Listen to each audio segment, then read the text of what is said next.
Mwalimu Joshua? Naam. Mbona uko hapo? Dorcas. Usijali, hizi kamba ni mtego huu. Kuna kanga wengi sana mtaani kwetu. Kwa hiyo huu mtego nimeutega. Akipita tu mmoja hapa, anakwenda haponi.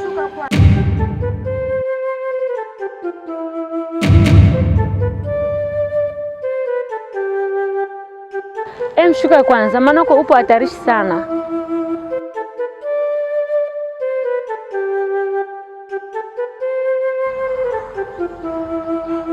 Ulikuwa unaenda? Nilikuwa naelekea huku. Sawa. Nenda. Wewe Mwalimu Joshua? Nenda. Mbona umeacha kamba hii? Mwalimu Joshua.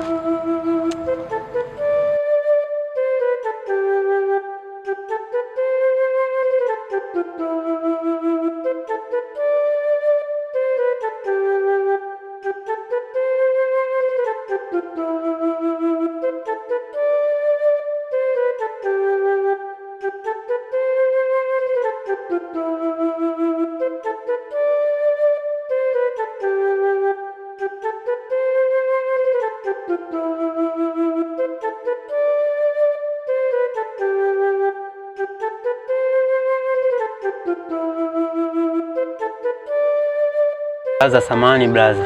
Mimi najua kitu nilichokifanya. Fanya hivyo unirudishie mzigo wangu blaza. Mzigo wako? Mzigo wangu. Mzigo gani tena? Blaza, unaelewa kitu yani nilichokifanya pale mwenyewe unaelewa. Alafu kila kitu unaelewa. Fanya hivyo, sio wanaume blaza. Mbona naongeleka tu blaza? Mimi nipo lazima niwe chini yako. Mimi mwenyewe napigo kama zako blaza. Ni maisha ya kidunia tu ndio anatufanya tu hivi. Umaskini mimi nimeuchoka, ndio maana nafanya hiyo kazi blaza. Fanya hivyo lakini. Kazi gani tunafanya pamoja kaka? Blaza, hujaelewa nini hapo blaza? Fanya tu yaishe kiume, wawili tu tupo tu, yani inzi wasio wengi tumalize tu kiume basi. Tutuziane siri, mimi lazima niwe chini yako blaza. Fanya hivyo lakini. Pana mimi upaswi kunitumikia kaka. Kwani kuna nini kimetokea? Hebu nieleweshe. Unaelewa maisha ya kweli blaza. Mimi mazingira yangu hamna. Biashara inaendelea vizuri. Tupo tunapambana, si biashara sasa hivi inaenda vizuri hivyo, tunamshukuru Mungu sana. Sasa hivi ile dawa yangu ambayo nilikupaga ya biashara kuhusu duka letu, si nafikiri unayo? Baba, hapana. Ile dawa yako mimi kwa kweli niliitupa kabisa. Niliitupa. Yaani sasa hivi siwezi nikachanganya Mungu na mambo yako. Yaani mimi nimetoka mbali Sumbawanga, nimeenda kutafuta biashara, yaani dawa ya biashara. Afu unaniambia umetupa. Wakati unajua kabisa wanasemaga kwamba Mungu nisaidie na changanya na akili yako. Wewe ujue hilo? Blaza, usifanye hivyo blaza. Fanya kweli, yake ya Mungu kweli blaza. Mwenyewe unaelewa mimi mazingira huko hamna kweli blaza, sure. Kumbe umetambua kwamba umefanya kosa. Blaza, mimi nimeelewa, nisamee kuhusu hilo. Sasa ngoja mimi nikwambie tu kweli. Hivi unajua mimi sijakuchukulia mazingira yako. Blaza, unanichosha na kuniambia hivi, yake ya Mungu ndugu yangu. Maana unacheza na mpako mafuta wa Bwana. Hapo umepata funzo kutoka kwa Mungu. So mimi na ushauri tu mmoja kaka. Fanya hivi. Njoo kanisani uokoke. Kanisani tena ndugu yangu? Ndio, kanisani.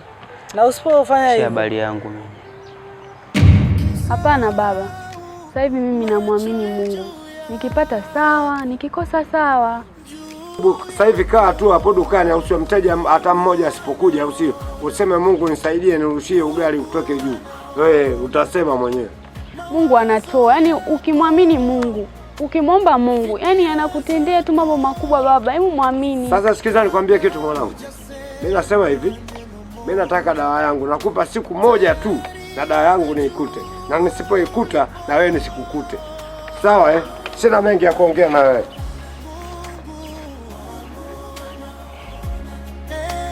Ndani ya moyo, ndani ya giza, rudi kwake kabla hujaanguka, aliyekupa kipaji.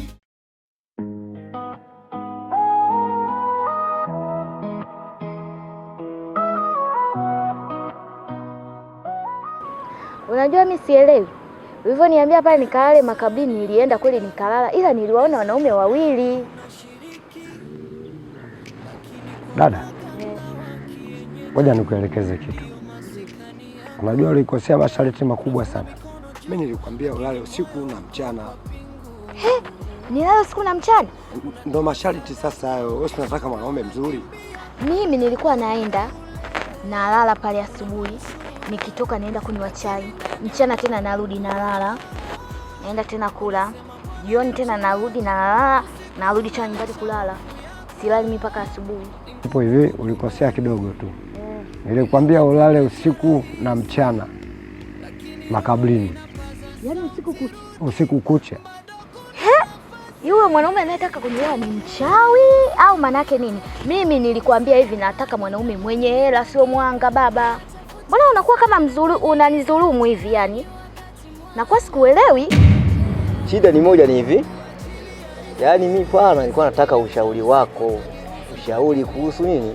Kuhusu yule mwanamke. Ushauri. Sawa, ni jambo zuri, lakini unajua mambo kama hayo ndugu yangu ni unatakiwa makini sana. Umejaribu kulikabidhi mbele za Mungu? Yaani kwa kweli hapo kuomba, sema tu kuomba, hamna, sijawahi kuomba ili nione kwamba Mungu kwamba anaweza kunionyesha kwamba ni yeye au sio yeye. Ndio nikasema kwamba kabla ya kila kitu chochote nikushaurishi wewe. Labda unaweza kunishauri kwenye maombi au labda ukawa na maono zaidi ya mimi. Sasa mimi kukushauri hapa, jaribu kwanza kulipeleka mbele za Mungu. Pia jaribu hata kumpelekea hata zawadi hivyo. Najua tu mtu kwa mnoe hata sawa unafanya maombi, lakini kuna vitu vingine mtu yani vile vya kibinadamu natakiwa vifanye. Sikiliza dada. Mbona kama vile unakuwa mkali? Na wakati mimi au sio wewe ulikosea masharti, mimi nilikusaidia ukakosea masharti wewe mwenyewe. Sasa sikiliza. Mimi hapa yaani nakupa au sio sharti hili moja. Yaani unapotoka hapa nyosha njia, hata kukutana na mama yako mzazi, baba yako, ndugu yako yoyote, yaani usiongee na mtu yoyote. Umenielewa? Nimekupa kwa muda wa siku moja tu. Alafu utaniletea mafanikio yako. Sawa. Utaweza? Nitaweza. Sio tena baadaye tena urudi tena kesho na kesho kuta tena uanze kunipa lawama tena hivi na hivi. Wakati kumbe wewe mwenyewe ndo unakosea masharti yangu. Nitaweza hilo. Basi sawa. Mimi ngoja leo nitaanza na maombi kwanza. Sawa. Kwa leo jioni nikitoka nitaingia kwenye maombi niangalie kwamba Mungu atanifungulia njia gani. Swala la zawadi nimefikiria, lakini nikasema kwamba yani swala la zawadi nikinunua zawadi lolote pale anaweza akalikataa, mimi nikakuta nimeingia hasara. So unajua mwanangu sasa hivi. Hapo pia sawa, hata hilo lipo sahihi. Nitajaribu kununua zawadi, nitajaribu. Lakini anza na maombi kwanza. Anza na maombi zeni, hata unapopeleka maua yako. Omba, maana hayo maswala unajua unaenda kuunganisha, kuconnect vitu, yani una mahusiano vitu mnaenda kuconnect pale. Mambo ya nyota hayo mna connect. Kwa hiyo unatakiwa hilo swala yani Mungu alipitishe kwanza.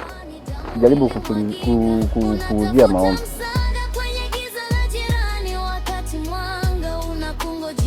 Nirude Mungu, achilia hizo hirizi, kilio cha usiku atageuza hadi.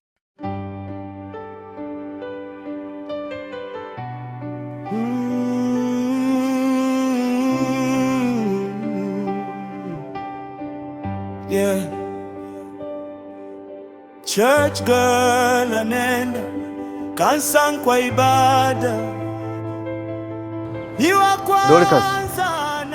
Dorcas Mloso. Abe. Samahani. Mungu wakati wa ujana wake ni mtakatifu, ni mkamilifu.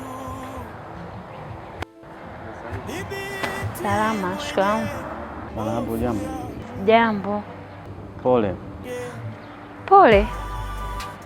Nakupa pole kwa sababu najua changamoto unazozipitia na najua magumu mengi unayopitia. Sasa ndani ya hayo leo kuna mambo mawili tunahitaji kuzungumza na wewe. Aiza uendelee kubaki kwenu uteseke, aiza utoke kwenu ukapambane na maisha mengine.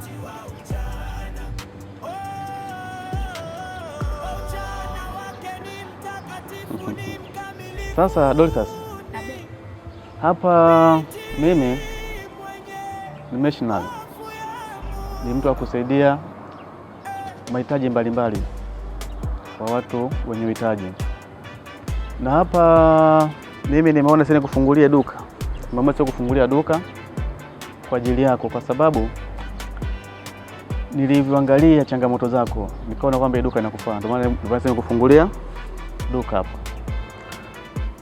Na kwa hilo mimi sitotaka chochote kile kutoka kwako, na wala sitahitaji malipo aina yoyote ile. Vile vile sio duka tu, pia hata visenti vipo nitakupa, vipo ndio nitakupa. Sio visenti tu, vile vile nitakupa nusu ya mali zangu ili umiliki wewe. Lesta! Vipi, mbona uko bize sana? Habari zako ninazo. Nimesikia mchungaji anaongea, unatembea na mchungaji makanika. We, nani anayetembea na mchungaji makanika? Wewe. Afu nimesahau, si niliambiwa nisiongee. Wewe, nani aliyekuambia? Usitake kujua. Aliyekuambia mimi natembea na mchungaji makanika? Kujua ukweli ndio huo. Ukweli gani? Naomba uniambie ukweli, nani aliyekuambia? Yaani la sivyo hapa patachimbika. Nitakujazia nzi mwenyewe utaamini. Nakwambia hivi, ujaze inzi, usijaze inzi, ukweli ndio huo. Nani aliyekuambia? Usitake kujua, utajua baadaye. Afu najua mimi nakuheshimu, naomba uniambie. Kwanza umeshaniharibia mambo yangu. Naomba uniambie nani aliyekuambia? Aliyokuambia nani? Utajua baadaye. Naomba uniambie aliyokuambia nani? Dorcas, mimi sipo kwa ajili ya kukununua wewe, bali mimi nipo kwa ajili ya kusaidia wewe. Basi, na kama utaki basi unaweza ukaenda.